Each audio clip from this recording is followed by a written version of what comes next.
نظم زما د ژوند ډیوه.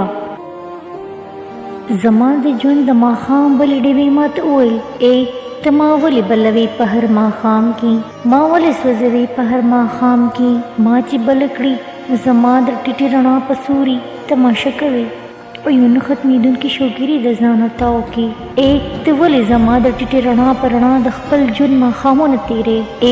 ما له جواب راکه، زه ډیوه یم، ستا د افسانو کردار خو نه یم، ستا د ارمانونو انتظار خو نه یم چې مخکې مې مخې ته هوا راشي نو ته خپل لاسونه ما نه ولې چاپېره کړې؟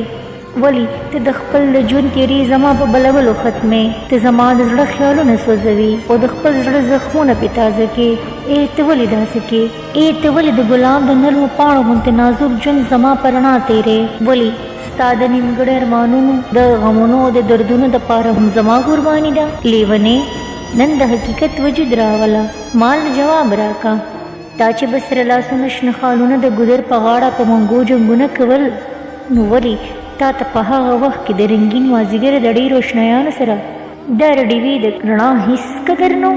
اوس چې تنها شوې نو د ستړو ماښامونو د ژوند د اندېښنو دپاره تا ته دا ټیټه رڼا څومره ګرانه ده؟